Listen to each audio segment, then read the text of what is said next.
के स्टार्ट होते ही हम दो साइंटिस्ट को देखते हैं जो दोनों हस्बैंड वाइफ थे, जिनमें हस्बैंड का नाम क्लाइव और उसकी वाइफ का नाम एल्सा था। और ये दोनों असल में जेनेटिक साइंटिस्ट थे, यानी ऐसे साइंटिस्ट जो अपने एक्सपेरिमेंट्स के जरिए नए नए क्रिएचर्स और एनिमल्स बनाए, यानी दो एनिमल्स या फिर क्रिएचर्स के डीएनए को मिक्स करके एक नया एनिमल्स और क्रिएचर बनाए। दोनों एक मेडिसिन बनाने वाली कंपनी के लिए काम करते थे और इस कंपनी का नाम नर्ड था, NERD नर्ड। और क्लाइव और एल्सा इस कंपनी के लिए ये काम करते थे कि पहले तो ये दो एनिमल्स के डीएनए को मिक्स करते थे जिससे एक नया एनिमल बनता है, और फिर उस एनिमल की प्रोटीन से मुख्तलिफ किस्म की बीमारियों की मेडिसिन बनाए। रिसेंटली इन लोगों ने एक नई किस्म का एनिमल भी बनाया था जो कि एक मेल था और दिखने में बिल्कुल डिफरेंट था, और सेम ऐसा ही एनिमल ये पहले भी बना चुके हैं जो कि फीमेल थी।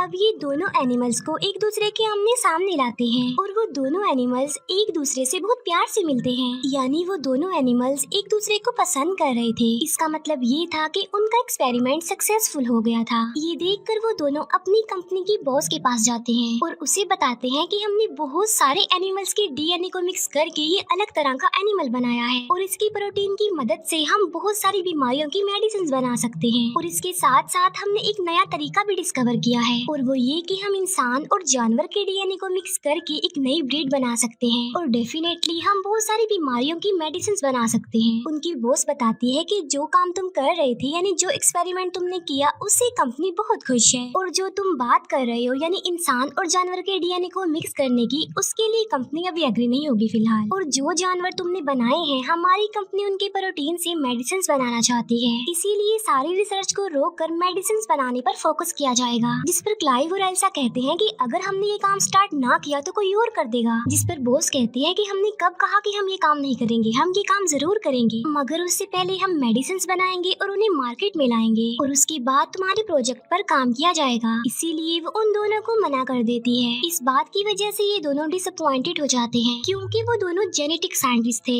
जो किसी कंपनी के लिए जानवरों की प्रोटीन से मेडिसिन बनाने का काम नहीं कर सकते थे। इसीलिए वो डिसाइड करते हैं कि हम सीक्रेटली ही अपनी इस रिसर्च को आगे बढ़ाएंगे। इसीलिए ये अपना काम स्टार्ट कर देते हैं, लेकिन इस काम को आगे बढ़ाने के लिए उन्हें इंसान का डीएनए चाहिए था। इसीलिए एल्सा क्लाइव को किसी का एक डीएनए ला कर देती है। क्लाइव पूछता है कि ये किसका डीएनए है, जिस पर एल्सा कहती है कि ये किसी अननोन पर्सन का डीएनए है, और ये फिर इंसान के डीएनए और उन एनिमल्स के डीएनए जिन्हें इन्होंने बनाया था उन पर एक्सपेरिमेंट्स करते हैं। ये लोग बहुत हार्ड वर्किंग करते हैं, लेकिन इन्हें सक्सेस हासिल नहीं होती, और इस बात की वजह से वो काफी अपसेट हो जाते हैं। एक दिन एल्सा एक और डीएनए लेकर आती है और बताती है कि ये सबसे बेस्ट डीएनए है, और इसीलिए अब हम अपना एक्सपेरिमेंट इस वाले डीएनए पर करेंगे। और ये फिर उस डीएनए और एनिमल के डीएनए पर एक्सपेरिमेंट करते हैं, और कड़ी मेहनत के बाद इनका एक्सपेरिमेंट सक्सेसफुल होता नजर आ रहा था, यानी एनिमल का डीएनए और इंसान का डीएनए आपस में मिल रहा था, और अब इन लोगों के पास एक यूनिक किस्म का डीएनए था जो इंसान और जानवर के डीएनए से मिलकर बना था। अब क्योंकि ये इलीगल था, इसीलिए क्लाइव इस रिसर्च को आगे बढ़ाना नहीं चाहता था, लेकिन एल्सा ऐसा नहीं चाहती थी, वो इस रिसर्च को आगे बढ़ाना चाहती थी। इसीलिए वो उस डीएनए को लेकर एक मशीन रूम में चली जाती है। उस रूम में एक ऐसी मशीन थी जिसमें डीएनए डालने से एनिमल्स और क्रिएचर्स पैदा होना शुरू हो जाते थे, यानी कोई भी जानवर उस मशीन के अंदर इंक्रीज होता रहता था। फिर एल्सा उस मशीन के अंदर उस डीएनए को डाल देती है। क्लाइव एल्सा को कहता है कि ये कोई अच्छा काम नहीं कर रहे हम, किसी को बनाना और फिर उसे मार डालना। एल्सा कहती है कि इतने सारे लोग इस दुनिया में रोजाना मरते हैं, और हो सकता है कि हमारे इस एक्सपेरिमेंट से इतने सारे लोगों की जान बच जाए। इसीलिए क्लाइव एल्सा की बात मान लेता है, इसीलिए वो अपने काम को स्टार्ट कर देते हैं। मगर हैरान कर देने वाली बात तो ये है कि जिस बच्चे ने मशीन में आहिस्ता आहिस्ता बढ़ना था, वो तेजी से बढ़ता जा रहा था। चेक करने पर उन्हें पता चलता है कि बच्चा बिल्कुल नॉर्मल है, लेकिन शाम को उस लैब का अलार्म बजने लगता है, और जब ये लोग चेक करने के लिए जाते हैं तो ये देखते हैं कि बच्चा पूरी तरह डेवलप्ड हो गया है, यानी वो पैदा होने के लिए, बाहर आने के लिए डेवलप्ड हो गया है। इसीलिए वो उसे बाहर निकाल देते हैं, जो काफी अजीब लग रहा था। क्लाइव इस क्रिएचर को मारना चाहता था। एल्सा कहती है कि अभी हमें ऐसा नहीं करना चाहिए, क्योंकि क्या पता कि हम एक सक्सेसफुल क्रिएचर बना लें। लेकिन क्लाइव एल्सा की बात नहीं मानता, इसीलिए वो उस जगह पर जाते हैं जहाँ पर वो क्रिएचर था, क्योंकि वो उसे मारना चाहते थे, और वहाँ जाकर उन्हें पता चलता है कि वो तो पहले ही मर चुका है। इसीलिए क्लाइव वहाँ से चला जाता है। एल्सा कहती है कि अब खतरे वाली कोई बात नहीं है, इसीलिए एल्सा उस बॉक्स को ओपन कर देती है, और जब वो चेक करती है तो उसे पता चलता है कि यहाँ पर कोई बच्चा, कोई क्रिएचर नहीं है, बल्कि ये सिर्फ एक स्किन है, यानी उस स्किन में से कोई क्रिएचर निकला है जो उस वक्त लैब में ही है। फिर वहाँ पर वही अजीब सा क्रिएचर दिखाया जाता है जिसके 2 पैर थे। बाहर से क्लाइव उस क्रिएचर को देख लेता है और वो एल्सा को कहता है कि तुम जल्दी से बाहर आ जाओ, मैं पॉइजनस गैस ऑन कर रहा हूँ। लेकिन एल्सा क्लाइव की बात नहीं मानती और वो उस क्रिएचर को कहती है कि मैं तुम्हें कोई नुकसान नहीं पहुंचाऊंगी, इसीलिए तुम मत डरो। और ये सुनने के बाद वो अजीब सा क्रिएचर एल्सा के पास आता है और उसे डरता भी नहीं। लेकिन तभी पीछे से क्लाइव एक रॉड लेकर वहाँ पर आ जाता है, जिसे देखकर उस क्रिएचर को गुस्सा आ जाता है। फिर क्लाइव और एल्सा वहाँ से बाहर आ जाते हैं। क्लाइव एल्सा को कहता है कि मैं पॉइजनस गैस ऑन कर रहा हूँ क्योंकि मैं इस क्रिएचर को जिंदा नहीं रख सकता, मैं इसे मारना चाहता हूँ। जिस पर एल्सा कहती है कि नहीं, हम सिर्फ इसे बेहोश कर देंगे क्योंकि मैं देखना चाहती हूँ कि हमने क्या बनाया है। इसीलिए वो उसे बेहोश करते हैं और उसे एग्जामिन करने लगते हैं। तब उन्हें पता चलता है कि ये क्रिएचर एक फीमेल है असल में, जो बहुत फास्टली ग्रो कर रही है और एक टाइम ऐसा आएगा कि डेवलप होने के बाद मर जाएगी,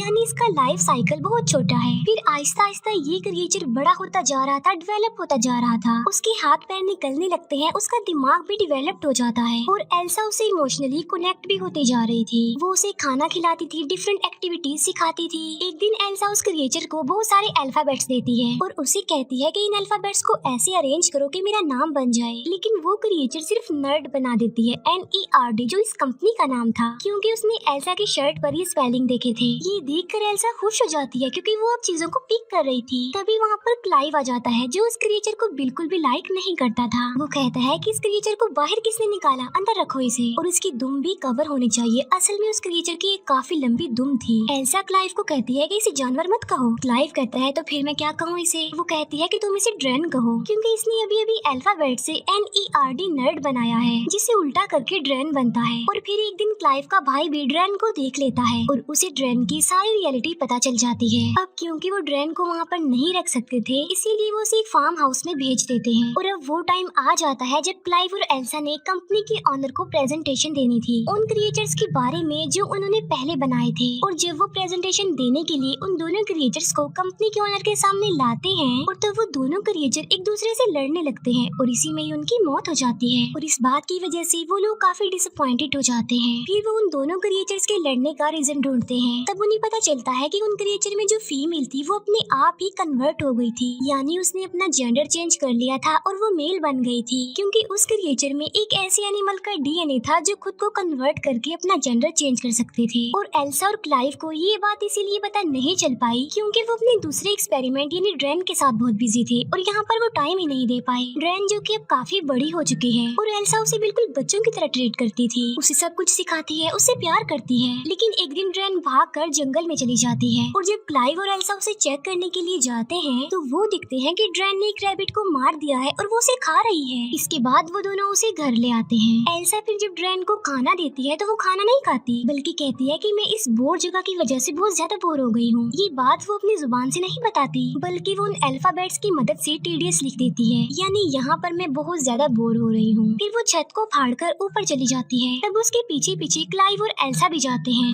वो देखते हैं कि ड्रैन के तो विंग्स निकल आए हैं और वो अभी बस उड़ने ही वाली होती है कि क्लाइव उसे कहता है कि रुको, हम तुमसे प्यार करते हैं, हमें तुम्हारी जरूरत है, हम तुम्हें अपने पास रखेंगे। ये सुनकर ड्रैन के विंग्स वापस उसकी बॉडी में चले जाते हैं। ड्रैन का दिमाग अब काफी तेज हो गया था, वो चीजों को अंडरस्टैंड करने लगी थी, अच्छे बुरे को समझने लगी थी। एक दिन ड्रैन को एक बिल्ली मिलती है, लेकिन एल्सा उससे वो बिल्ली छीन लेती है क्योंकि एल्सा को डर था कि ड्रैन कहीं उस बिल्ली को भी न मार दे। फिर आहिस्ता आहिस्ता हम हैरत में डाल देने वाली एक चीज देखते हैं और वो ये कि ड्रैन को क्लाइव अच्छा लग रहा था, जिससे क्लाइव को पता चल जाता है कि ड्रैन के अंदर जो इंसान का DNA उन्होंने डाला था वो किसी और का नहीं था, बल्कि वो खुद एल्सा का ही था। इस बात से क्लाइव एल्सा से नाराज होता है। वो उसे कहता है कि तुमने अच्छा नहीं किया, तुम्हें ऐसा नहीं करना चाहिए था। आहिस्ता आहिस्ता एल्सा का प्यार ड्रैन के लिए खत्म होता जा रहा था, इसीलिए एल्सा वो बिल्ली ड्रैन को दे देती है। ड्रैन की दुम नोकदार थी, इसीलिए ड्रैन अपनी नोकदार पूंछ को उस बिल्ली के गले में चुभाकर उसे मार डालती है। ये देखकर एल्सा को बहुत गुस्सा आता है और वो ड्रैन को स्लैप कर देती है। थप्पड़ लगने की वजह से ड्रैन एल्सा के ऊपर आकर खड़ी हो जाती है और वो एल्सा के गले में लगी एक चाबी को निकालती है और दरवाजा खोलकर वहाँ से चली जाती है। ड्रैन के अलग अलग फेसेस उन लोगों के सामने आ रहे थे। फिर हम देखते हैं कि एल्सा वो प्रोटीन बनाने में कामयाब हो चुकी थी,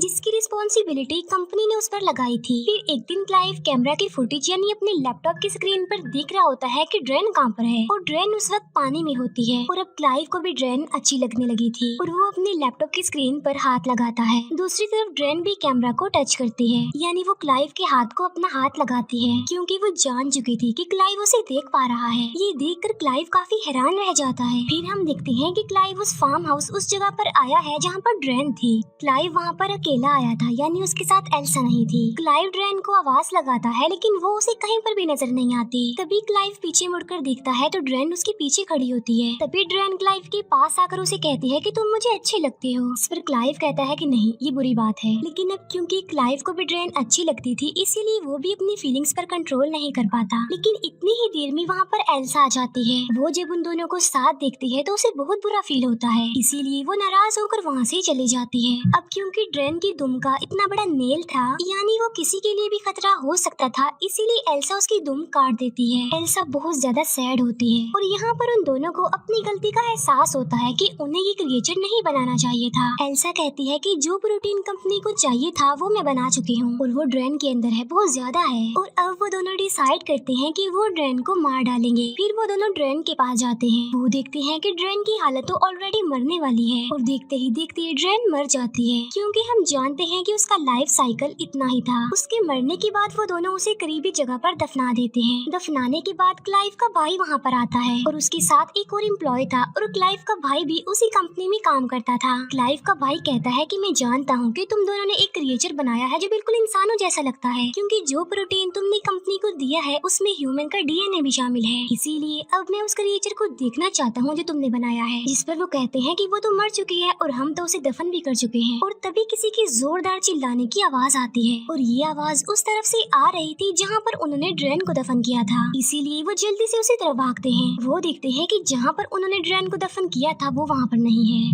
बल्कि वो ऊपर छत पर खड़ी हुई थी, यानी वो दोबारा जिंदा हो गई थी। और इस बार वो पावरफुल होने के साथ साथ खतरनाक भी लग रही थी और उसकी विंग्स भी बाहर आ गई हैं और उसकी दुम भी रीजनरेट हो गई है, क्योंकि वो तो काट दी थी एल्सा ने। और तभी ड्रेन उन लोगों पर अटैक कर देती है और वो क्लाइव के भाई और जो उसके साथ एम्प्लॉय आया था उन दोनों को मार डालती है। और इसी क्लैश के दौरान क्लाइव बेहोश हो जाता है। इसके बाद ड्रेन एल्सा के पास आती है और उसे पकड़ लेती है। यहाँ पर हम ये जान पाते हैं कि असल में ड्रेन ने भी अपना जेंडर चेंज कर लिया था, क्योंकि उसके अंदर उस एनिमल का डीएनए था जो खुद को कन्वर्ट कर सकते थे, अपना जेंडर चेंज कर सकते थे। और अब वो मेल बन गई, इसीलिए वो एल्सा के पास आ गई। लेकिन तभी पीछे से क्लाइव आकर लकड़ी के एक टुकड़े को ड्रेन के अंदर घुसा देता है, जिससे ड्रेन इंजर्ड हो जाता है। इसीलिए वो एल्सा को छोड़ देता है। लेकिन बाद में वो अपनी उस लकड़ी को निकाल कर क्लाइव पर अटैक कर देती है। तभी एल्सा एक पत्थर उठाकर ड्रेन को मारती है। इसके बाद एल्सा उसे दोबारा पत्थर से मारने लगती है, लेकिन अचानक वो रुक जाती है और कुछ सोचने लग जाती है, क्योंकि हमने इसे अपने हाथों से बनाया था और अब इन्हीं हाथों से हम इसे मार रहे हैं। एल्सा ये भी सोचती है कि इसके अंदर तो मेरा डीएनए भी है। लेकिन इसी दौरान ड्रेन मौके का फायदा उठाकर क्लाइव को अपनी दुम से मार डालती है। एल्सा फिर से उसी पत्थर से ड्रेन को मारती है और अब फाइनली ड्रेन की मौत हो जाती है। इसके बाद हमें एल्सा और उनकी बॉस दिखाई जाती है। हम देखते हैं कि एल्सा को बेबी होने वाला है और वो बेबी होता है ड्रेन का, क्योंकि उसने अपना जेंडर चेंज कर लिया था। इसीलिए एल्सा की बॉस उससे बताती है कि जो प्रोटीन तुम लोगों ने हमें दिया था उससे कंपनी को बहुत ज्यादा बेनिफिट हुआ और अब कंपनी इस रिसर्च को आगे बढ़ाना चाहती है। और जो एल्सा का होने वाला बच्चा था, इस रिसर्च को उसके जरिए ही आगे बढ़ाया जा सकता था। अब क्योंकि एल्सा ने अपनी जिंदगी पर रिस्क लेकर अपने हस्बैंड को खोकर इस कंपनी के लिए बहुत मेहनत की थी, इसीलिए कंपनी एल्सा को काफी ज्यादा अमाउंट देती है। अब क्योंकि एल्सा एक जेनेटिक साइंटिस्ट थी, इसीलिए ना चाहते हुए भी वो इस रिसर्च को आगे बढ़ाना चाहती थी। और इसी के साथ ही इस मूवी का यहीं पर द एंड हो जाता है। Thank you for watching.